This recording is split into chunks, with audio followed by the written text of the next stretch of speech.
Welcome to the Trailblazers. I'm your host, Perry Rarick.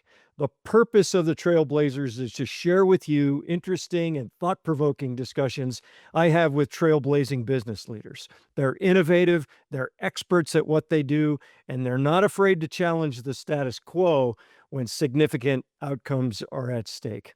My Trailblazer guest today is my good friend and former colleague, Jeremy Victor. He has spent 25 plus years at the crossroads of technology and people. Most recently, he was the chief customer officer at Noom. Before that, he was the senior vice president of customer success and operations at Life Science Connect, and that's where we work together. He's now the CEO of the MoreScore XPERIENCE. He's the author of The More Effect, and he's the host of a podcast called Business and the Speed of AI. Man, you're a busy guy. Jeremy, welcome to the Trailblazers. Thank you very much, Perry. It's great to be on with you. It's great to see you, and I'm really looking forward to this conversation. As I say in the beginning of the book, the history of the world is of conversations and handshakes. Nice. Yes, sir. Nice. And you, Jeremy and I have worked way. together for quite a while, and now we're doing different things, but we're still connected. So Yes. I always describe Jeremy as if you have a business meeting and it's a complex issue you're wrestling with, and you have to make important decisions. He's a great guy to have in the room. He's going to give you clarity of thought. So thank you very much. This is a little different. The Trailblazers were sometimes, most of the time, talking to somebody in the life sciences space. Of course, Jeremy has a lot of experience there, but this is the first Trailblazer of 2026. It's intended to be both introspective and energizing for the start of your year. And perhaps those of you, it may be appealing to those of you who are resolution-minded. This may help you think about that, or you're just seeking personal growth. So this is going to be a very exciting and interesting conversation. We're going to talk about personal growth. Jeremy's going to share, it's a different way of thinking about personal growth. So this is very exciting stuff. So Jeremy, I want to start off with, so what is this thing that you call the More Effect? So great question, Perry. Before I answer, I want to touch on one important comment that you mentioned. While I'm the first person outside of the life sciences industry to be on the podcast, I will share with you that my 18 years at Life Science Connect prepared me mightily well for my time at the digital health company of Noom. As many of you are aware, Noom is a provider of compounded GLP-1s. And I was one of the few executives who had an understanding of the drug discovery process and the commercialization life cycle and how it was created, and that it was peptide manufacturing, and that due to the fact that it was peptide manufacturing, it was very difficult to outsource, which ultimately created the shortage. Had the small molecule been the first product on the market, there would have never been a shortage. Yeah. And the digital health company of Noom may not even exist, because they were originally a behavior change platform for weight loss before weight loss drugs existed. So Yeah. while I wasn't and not in working for a company like Eli Lilly or Novo, I was very intimately knowledgeable, and it was super helpful from a strategic perspective for Noom. And so it was really great. And I gained all of that experience from working with our customers at Life Science Connect. And so it's great to be back on this podcast and with you and back in front of that audience, because I have many relationships that through people who are going to be watching this. So it's great. Excellent. It'll be a familiar face for them. It will. It will. So to your question, the More Effect, it's a really interesting concept that is really just kind of naturally developed for me over my life. When I say that this book is the culmination of my life's work, I say that with the full truth of my nickname, Chop, was given to me when I was 8 weeks old. CHOP at the time stood for courage, hope, and optimism. Or sorry, courage it stood for Children's Hospital of Philadelphia. I was an infant. I needed to have a surgery, pyloric stenosis. It wasn't it's a fairly common surgery for babies. One of my claim to fame is I was actually operated on by C. Everett Koop before he was a Surgeon General. So anyway, fast forward to my early 20s, and we'll get into a little bit about my origin story. And I was at a really difficult and low time. My mother gave me a book. I have a copy of it right here. It's called The Guide to the Advanced Soul. And on the inscription, she said, Chop, I know everything is going to be fine. Courage, hope, optimism, and the pursuit of all three. So that became a North Star. So I share that as a backstory because I think everybody on this podcast is familiar with growth mindset. Growth mindset has been one of the most important psychological frameworks for business professionals, children, parents, this idea of fixed versus growth, and that becoming comfortable with failure. And like, if I can just be better in this moment, I will be able to, continue to grow and have a higher performance in my job. But fast forward 20 years after this book was published, I feel that potentially it is a limiting mindset. And what I mean by that is, if you really think about better, better is incremental. Better is, I have a skill, maybe my attention to detail is low. And maybe if I'm an editor, I might do 10 mistakes per paper.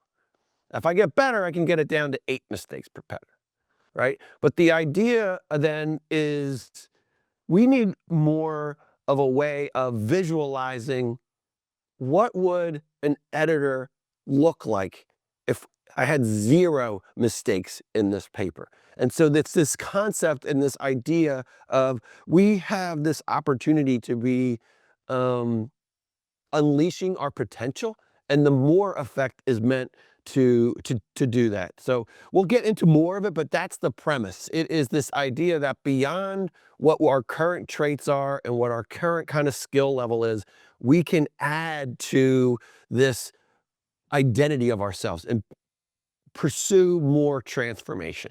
And it really kind of came to light for me in this age of AI because we're talking about artificial intelligence replacing humans. And what I'm suggesting is now is the time when we need to further invest in what makes us uniquely human. And we'll talk about the framework and the traits that are a part of that. Yeah. Well, great personal story and certainly an underlying motivation for what you're doing. This is all about you and your own experience. What are you seeing besides AI? And we'll get into that in a little bit, I think. Yeah. But what are you seeing? Why do you believe we need this this different way of thinking about personal growth now? I think one of the where a part of this was born as well is through the annual review process with employees. The concept of I want to be paid more. I feel like I'm doing, or I've been here longer. I'm just doing the same job. You should be paying me more. And this idea kind of was born from that idea of, look, the role has a particular set of responsibilities, and that's the role that you're in. And yes, there's a band and hierarchy for how much more you can earn.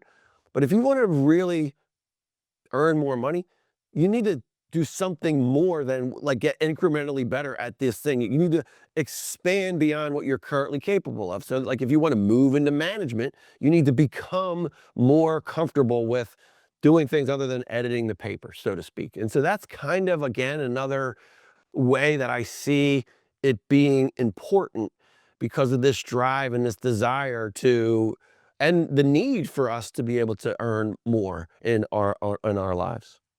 Yeah, Yeah, interesting. Yeah, that's different than, being promoted or getting a salary raise because 'cause I've got so many years in here. That's interesting concept. Yeah. So the book has been recently published, why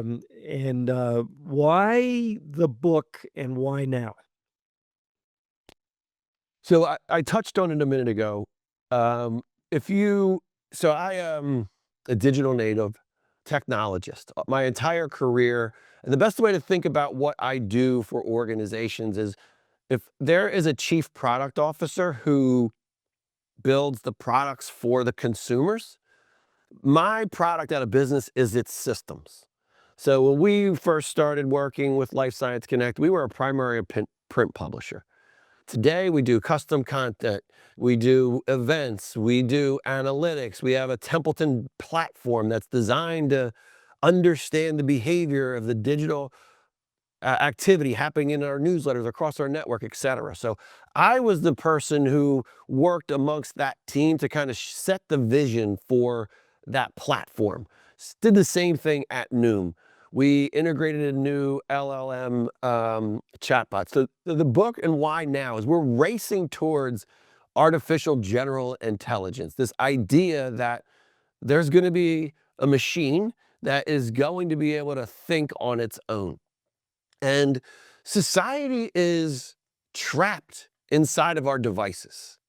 And I think really the core level, first of all, artificial intelligence would have never existed without human ingenuity. And what I am trying to do is bring us back to the traits that are the unique traits that humans will always possess that AI will never be able to. So empathy is an example. It'll attempt to have empathy, but it'll never be able to express it in a sincerity is another trait, in a sincere way. So these traits are meant to bring us to that. The other day So the I was searching, and I wasn't searching, right? We don't search anymore. We ask questions to get help. And I had a problem I was up against. The first line of the response was, "I'm sorry you're dealing with this problem." And the solution. Right, and to go back to your question about, why now? What is this book? What is this big thought? What is the more effect? What is becoming more? I have as part of the book, there's quite a few different like through lines. And one of them is the heroes of more. So there are people in this book that have been a part of my life that I introduce, like Ernest Shackleton or Jackie Robinson. So the heroes. Well, one of my other heroes, believe it or not, I have it right here for my 2026, is Bob Ross. I don't know how many hours you spent growing up watching Bob Ross, but I spent many, many hours. And one of the most wonderful things was his calming voice and his description of what he would paint. And on January of this year for the calendar, he has a quote.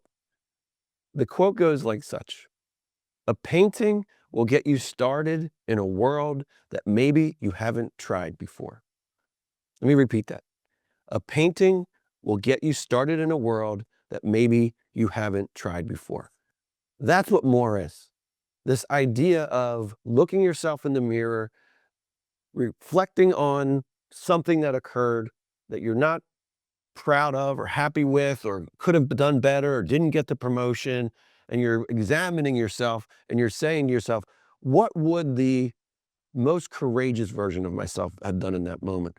What would the most empathetic version of myself, and begin to kind of visualize this expansion of yourself. And it's this identity and this standing up and discovering what's called in the book your own frequency of more.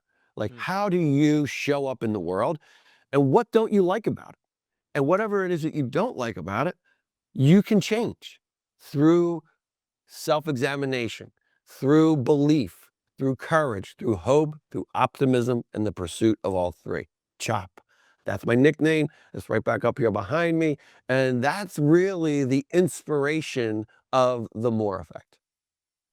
I like that, those questions, but the nature of the question, what is the most courageous version of myself? What would that, version of myself do? I like that because it causes you to reflect on yourself. Look at that, Right, it's that mirror, look at yourself in the mirror, right. impact. I really And this like the way that that you quote, phrase it. and maybe you haven't tried before, right?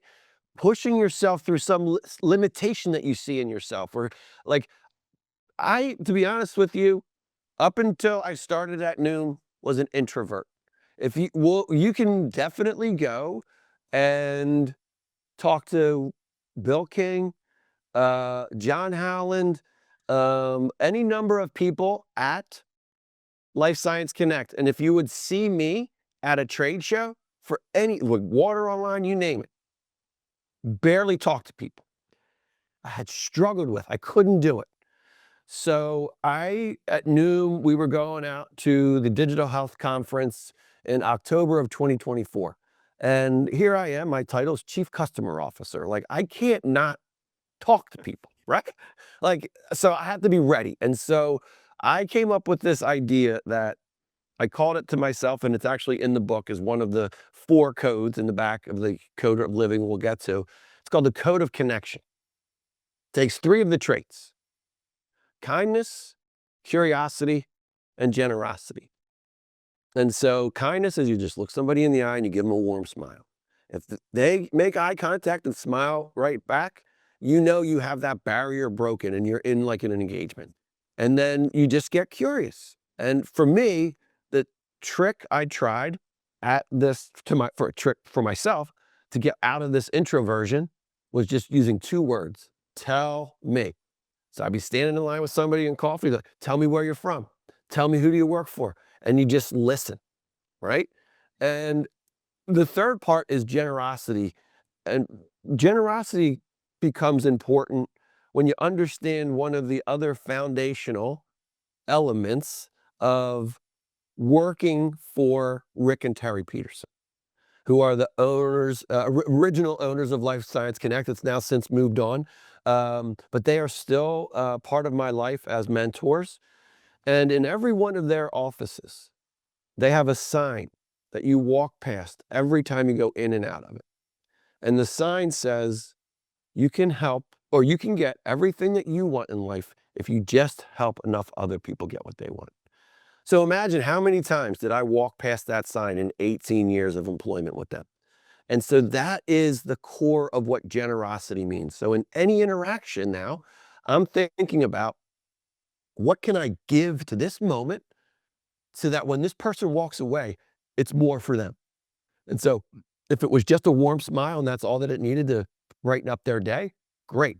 If it was, we got talking and it's a new friendship that we formed, great. If it was a connection, they're looking for a job, or they need somebody, or they need some help with something, great. Kindness, curiosity, and generosity. I'm just trying to help every person that I interact with in some way, shape, or form. Yeah. If the whole I world was actually thinking in this mindset, it'd be a different place. Oh my gosh, yeah. And I love that about the culture of, Life Science Connect, and certainly the Peterson brothers. That was the Yeah. vision they had. Right. And, I love, I Yeah. mean, that's So what many. attracted me to and kept me there. Right. And so many of the stories that I tell through the chapters are born from working with them and for them, and really examining your feelings. I don't know if there's a right way. I have a copy of your book. Mhm. I don't know if there's a right way to read it. I jumped all over the place when I first got it, which isn't unusual. I'll do that. No. But then I started working through one chapter per week. But I Mhm. read the chapters, I have to say, they're nice, easy to digest, fairly short. And I read the chapter every day for Yep. 1 week, and then I move Mhm. on to the next one. I Right. really like the organization. So this book is very much written for individuals who work within the professional environment, whether that be a small, medium-sized business or corporate America. It's designed for today's knowledge worker in a way that helps you understand what those core traits are of the framework. So there's 3 sections to the book. And to use a sports analogy, Section 1 is the origin story and my futurist point of view of the world of work. So you can think of that as like the pregame. Section 2 is playing the game. I'm going out onto the pitch. I'm have to have a conversation. It's a very hard conversation. I'm not good at having hard conversations, so I'm going to read the conflict resolution chapter this week. Then section 3 is the post game. Section 3 has 4 codes and 5 principles, and they're designed to be a human code in the age of AI. I'm not trying to be prescriptive. I'm giving tools and a framework for you to build your own identity of how you want to present yourself within the world that we're now living. And so pregame, game, postgame, section 1, 2, 3. It really, the way that you're utilizing section 2, after we talked about it on my podcast, I've actually been doing that myself. It is a pretty neat way to do it. Yeah. So I want to get into section 2. So we could, Okay. I could go, boy, here's how the book is, and here are Yeah. all the tips and everything. I would like to expose the listener to what they will experience, and I want to unpack part of section 2. I've selected one trait, optimism, which caught my Okay. attention. I really love how you talk about it. The title is Optimism, the Fuel of Forward. So I just want to, so what does that mean? The fuel of forward. And then you've got a great, and then we'll get into optimism and what that means, and then how to employ it, how to use it. The fuel of forward. I think before I can answer that, I need to maybe tell a little bit more about my origin story. And before I even get into it, what I want to say is I don't share this story to at all suggest that of all the people on the planet, I'm the only one who's had a difficult childhood or suffered or been through difficult things. I think what I'm trying to suggest is what I've learned through that struggle is this book. So to frame it, to give a little bit more of how I see optimism as the fuel of forward, I did actually have a very difficult childhood. So the surgery actually had nothing to do with it. But my parents were divorced when I was at the age of 2. And at the age of 7/8, my dad finally decided that he could no longer kind of be in the same town as my mom. And his mother had moved to Studio City, California. There's a rule of thumb for you, where's the mother live? And so he moved out to California. He was a great dad still. We went out and visited him in that Christmas and then the following 2 summers. Well, my dad was operations and a machinist. I think I actually have a lot of intrinsic, very similar traits as he does. I love working with my hands. I can fix anything. I can figure out how to fix anything. I'm going be I just went camping a few weeks ago. I've never been winter camping before. I just loaded up my 4Runner and went up to Sugar Bush, so it's just I can figure things out. Well, my dad lost his job working for Boeing as a machinist because he failed a drug test. You can't exactly work for an airplane manufacturer and fail a drug test as if you were the person who fixes the machines who makes the parts, right? So he stopped paying child support because he didn't have any money to do it. Well, my mom was not college educated. She kind of worked in some accounting offices and waitress, and so we didn't have a lot of money. So she went through the court system to collect child support, and my dad went off the grid when I was 10. That was 1983. I didn't see him again until I was 42 years old. I had no idea where he was. So being abandoned scars you.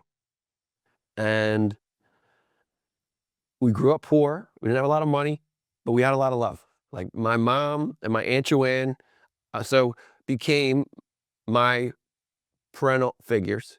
And my Aunt Joanne, who's at a retirement home nearby, filled that gap for me. So a lot of my point of view on the world was shaped by 2 women who grew up from the ages that they were in the decade of the 60s. They were 15 through 25. So that mindset and their shift, they weren't hippies, but they really did kind of absorb this different way of thinking about the world that was transpiring then. Anyway, sexually abused. Had to go live with another family. That's another one of the things. So I knew the only way I was going to be getting out of the world that I was in, this town of Lansdale, was if I got great grades and I went to college. So I dove into the books, and I was a really good athlete. I didn't end up playing college sports, but I played on a lot of sports teams. And what I'm now realizing is I had so many families supporting me and around me, right? So that support system ultimately got me where we wanted to go. I had 17th in my class or 25th in my class, something like that, 700 kids in the school. I wanted to go to one school. I didn't get into that one school. I applied to 10. I didn't get into that one school, and that was it for me, Perry. I didn't care. I should have gone to Penn State. I didn't. I ended up going to Syracuse. You know, my dad was gone. I lived through that sexual abuse experience. I didn't care what anybody told me about what I should do. I almost didn't even go to school. If it wasn't for Mrs. Panachida, my 10th grade geometry teacher, and her brother, who was a chemical engineering professor at Syracuse, I wouldn't even have gotten to Syracuse. So I went there, and then as soon as I got into college, I wasn't in college. I was just I had college loans, and I just partied. I was free. I was like, but at the same time, it could have possibly been the worst place for me to go, because Syracuse has a lot of affluent families. And there were a lot of people who were the same age as me, who were driving around in brand new Jeep Cherokees that their parents bought for them and getting stipends every month. And I'm like, dude, I was so envious. I just couldn't deal with it. I was so angry at the world, Perry. You know, everybody's seen these stickers. They say mean people suck. I got one of those stickers, and I cut the word mean off, and I put it right in the dashboard of my CJ5. Like, anybody who, I don't even know how I actually had any friends. If it wasn't for my fraternity, I think I would have just literally like been so toxic, nobody would have wanted to be around for me. So that's like the depth of cynicism, like like hatred toward the world, like, why me? Woe is me. What did I do to deserve this? Like, you know, you're young. You just, this is what you think at that age. So I hit that rock bottom, and my mother gave me this book. And not only is this book um, had that inscription in it, The Guide for the Advanced Soul. I put this book on what I call my Mount Rushmore of books, the 4 books that have shaped my life the most. And it's a book of insight. And it reads, hold a problem in your mind, open this book to any page, your answer will be there. A Guide for the Advanced Soul, a book of insight by Susan Hayward. And so courage, hope, optimism, pursuit of all 3, this book, day after day, day after day, just believing in the fuel of forward and me becoming something other than this depth of despair that I was in. I can do it. And that's kind of the inspiration of like these things that I went through. The only way my path, right? I can continue on this one, or I can envision a new painting. What would my future be as something else? How can I get there? So every day, just this new, I have courage, I have hope, I have belief, I see possibility. Like, I was a super smart kid. I have all these talents. I can get a job. And, you know, I ultimately, the friends of more, that's another kind of through thread that we'll talk about, or you probably saw in the Gift of More campaign. Um, Took a friend, he got me my first job at Rita's Water Ice, the corporate world. And there I started seeing like, okay, just kind of like how in school I've got good grades, you know, maybe I was a little bit better than, you know, more smart. Like you said, you put them in a room, I'll figure something out. And I just started kind of noticing that.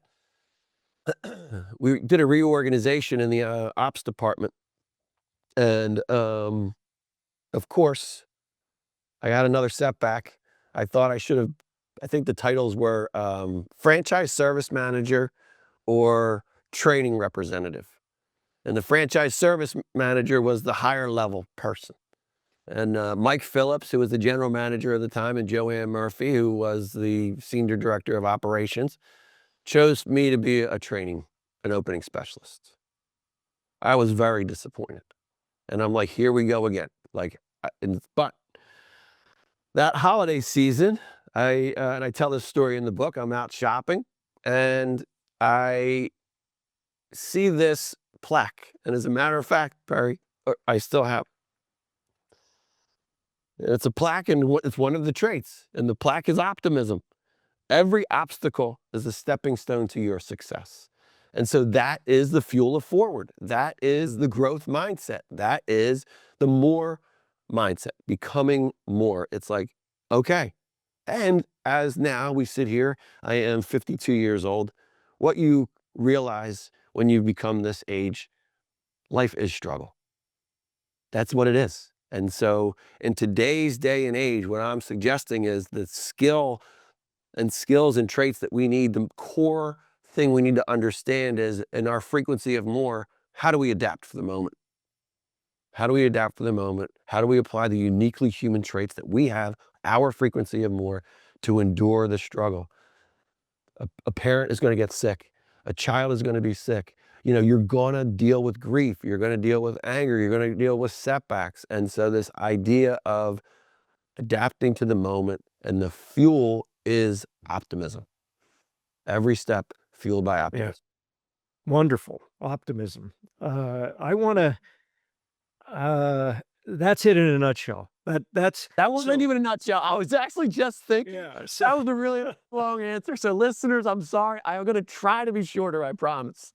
Maybe not in a nutshell. Okay. Well, fair enough. Right. However, I think that's the book. That what you just heard is what you get from every one of these traits, every parts of these of the book. So it's a wonderful book. I highly recommend it. We're going to talk about how you can get it. I do want to switch gears. You're the CEO of something called the MoreScore Experience. What's that? Okay. Okay. So one of the other narratives today in corporate America is AI replacing jobs. AI has the power and the ability to do human level work. And at Noom, I was responsible for establishing a system to optimally staff the organization in a way that it can be run profitably and be fueled for growth. So I have direct experience with AI and its ability to replace jobs, as I was responsible for building a system to enable that. We repurposed a lot of human work, and that's part of it. But what the MoreScore experience is, this consultancy for the age of AI is what I call it. And so I've been a technologist all my life. And I am, as I said, the product that I create are the systems to run and operate businesses. So MoreScore Experience is a consultancy to help any business transform itself. My product is business transformation. Whatever your systems are, I can help you build an AI ecosystem. And it's like, the way to think about it is from legacy to future built. So every company's got massive amounts of legacy systems. What we're building is like the artificial intelligence layer that sits across all your systems. So that way then you can deploy automation and deploy AI chatbots, depending upon your industry, to help you become and run a more efficient business. Yeah. In a capitalistic society, businesses are going to always need to become more efficient. And that's what we're helping them do. Absolutely. Wow. Love how you described that. You know, we have a love-hate relationship as a society with AI, fear, Right. you know, and maybe overly optimistic about what it's, but I love how you put it in the right context. Yeah, I think that's partly the part. Go ahead. Sorry, interrupt. Go ahead. No, go ahead. Go ahead. No, I was just gonna say that's partly the framing there that I said. Like in a capitalistic society, what an organization who is driven by the stock market is going to do is make itself as optimally staffed, efficient as possible. They have a specific requirement to create shareholder value. And part of doing that is reducing costs. AI enables companies to reduce costs. Jobs are going to be displaced. We should stop like saying it might happen. It happened. It happened to me personally. I created a system so functioning so well that Noom didn't need me anymore. And so that's why I'm no longer at Noom. And so we need to just accept that as fact. With that as fact, what this book and my personal brand should demonstrate is that with tools like AI, you can create content. You can publish books. I self-published this book.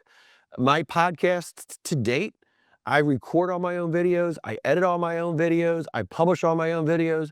I distribute all of my own content through the social media platforms. And I'm doing that with the use of AI. I have several applications. One is called Descript. That is a editing platform for podcasting. I use a product called Granola. That's granola.ai. That records calls. I mean, there's all kinds of different apps. These are just the tools that I use. And I use, of course, ChatGPT, Gemini, Copilot. I use all of them. And I'm not afraid to admit it. It says it right on the inside of my book, right on the copyright page. It says, written by Jeremy Victor, all original writing, no raw AI. Edited by Jeremy Victor with ChatGPT and Gemini. There's nothing wrong with admitting that. Everybody's using it. And there's this fear to say, I use AI. Or there's this fear that I should try AI. You know, humans are resistant to change. And I've never personally been, but generally people are. And I think what people working in corporate America today should be thinking about is that we live in a gig economy, we live in a creator economy, and we live in the experience economy. We all, as individuals, should be realizing it's no longer sustainable as a professional in corporate America to only have a single source of income. And you need to be thinking about ways that you can use the skills and talents that you have, that your kids have, that your family members have, to your neighbors, to come together to figure out how to generate economic sources of revenue. So that's why I published this book. That's one of the reasons why I published this book. Okay, I don't have a stream coming in. And so I have actually 6 or 7 different businesses that I am slowly moving and stepping forward because I am now capable of producing so much more because of the tools that are available. I don't think anybody should be afraid of that. We all signed intellectual property agreements that say these things that say anything that you create while working here becomes property of the company. Right. Yeah, that worked when you were inside their 4 walls, but now that it just, you gave me this laptop, so anything that I think you own, I mean, that's like ludicrous, right? So we need a new structure, right? Perry, you know me, I'm a futurist, right? So I already have a line of sight into the future where there'll be a whole platform that, Perry, here's the connection that I'm in control of what you get from me. And you don't want to do that? Well, then I'm not signing your offer letter. I'll go to work for somebody who will sign my offer. So what I'm trying to suggest is with AI, we can give a lot more power back to the individual over the employer. What a trailblazer statement that is. That's why you're here. Practical look and challenging the status quo. Yeah. Yeah. I have a lot of those. lines of business. And I think we've talked about this in my podcast. I don't think I have the book here, The Voice of the Business book, that was written by the Ford Motor Company in the 1930s. But they describe Henry Ford. Henry Ford was involved in, of course, creating the automobile and the assembly line, and he was involved in all of these things. And they were asked to describe why or how he was capable of doing it. And I can't remember the exact quote, but it was something to the effect of, he has a 20-track mind, all toward one objective: doing something worthwhile. That's it. Like, just like the quote that Rick and Terry have, you help enough other people get what they want, you will get everything that you want. Doing something worthwhile. As a society, we need to return to that, right? We are so caught up in the social media feeds and this person, that person, negativity this, negativity this. You can't even have a conversation anymore. That's why the fourth principle of More is honor, difference, and dialogue, right? 250 years ago, founding fathers, 13 colonies. How, over that year's worth of time from when George Washington was the commander-in-chief, named commander-in-chief of the Continental Army, how over that time did 56 men come to decide to sign the Declaration of Independence? Dialogue, conversation, civility. Return to civility. Yeah. Wonderfully stated. Jeremy, where can listeners find your book? Where can they get a copy of your book? Yeah, so it's on Amazon. Easiest thing, search. So I don't even, to be honest with you, if you search Jeremy Victor, The More Effect. So I have a domain name, themoreeffectbook.com. That'll take you right to my website landing page. It'll explain a little bit more about the book. There's several, click here to get it on Amazon. And then the next edition of The More Effect will be called Two More. And that'll likely be published middle of next year. Or maybe a publisher will give me a call and make it happen sooner. Get yourself a copy of The More Effect. Awesome, awesome book. I love working through it. And also tune in to the podcast. Now, Jeremy's welcomed me as a contributor to his podcast, so we have a good time on there. Absolutely. Absolutely, Perry. You're welcome. And for the listeners who are interested, it's speedofaipodcast.com. It'll take you right to the landing page, and you'll be able to sign up whichever platform you use it. So thank you very much. It's been great being here, Perry.